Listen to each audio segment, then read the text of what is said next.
আসসালামু আলাইকুম বন্ধুরা, আমি আরমান হাসান। আজকে আমাদের টপিক সেন্টেন্স কাকে বলে, কত প্রকার ও কি কি। আজকে আমরা সেন্টেন্স সম্পর্কে সব বিস্তারিতভাবে বুঝে যাব এবং একটা ক্লাসের মাধ্যমে আমরা সেন্টেন্সের টিচার হয়ে যাব।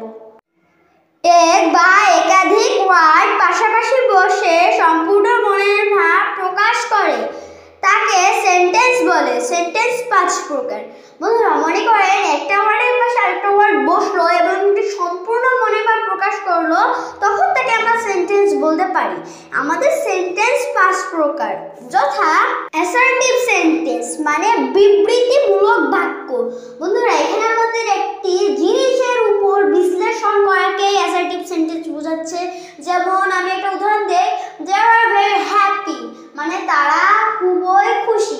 তাদেরকে এখানে বিশ্লেষণ করা হয়েছে, এজন্য এটা আমরা চোখ বন্ধ করে অ্যাসার্টিভ সেন্টেন্স বলতে পারি। ইন্টারগেটিভ সেন্টেন্স প্রশ্নবোধক বাক্য। বন্ধুরা এখানে একটি সেন্টেন্সে যদি কোনো প্রশ্ন করা বোঝায় তাহলে ওটা আমাদের ইন্টারগেটিভ সেন্টেন্স। যেমন তুমি কি খেলো, are you play. Imperative sentence আদেশ, উপদেশ বা অনুরোধ মূলক বাক্য। বন্ধুরা কোনো বাক্যে যদি অনুরোধ করা বা আদেশ করা বা উপদেশ করা বোঝায় তাকে আমরা চোখ বন্ধ করে ইম্পারেটিভ সেন্টেন্স বলতে পারি। যেমন প্লিজ ওয়েট ফর মি মানে দয়া করে আমার জন্য দাঁড়াও। এখানে কিন্তু আমার জন্য দয়া করতে বলতেছে, মানে আমার জন্য অনুরোধ করতে বলতেছে, এর জন্য এটা আমাদের ইম্পারেটিভ সেন্টেন্স। অপটেটিভ সেন্টেন্স ইচ্ছা বা আশীর্বাদ মূলক বাক্য।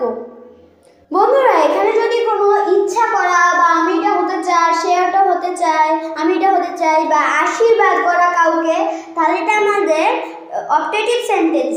যেমন মে আল্লাহ লিভ লং ইউ মানে আল্লাহ তোমাকে দীর্ঘজীবী করুক, এটা আপনি কাউকে আশীর্বাদ করলেন, তাই এটা অপটেটিভ সেন্টেন্স। এক্সক্লামেটরি সেন্টেন্স বিস্ময় বা আবেগ সূচক বাক্য।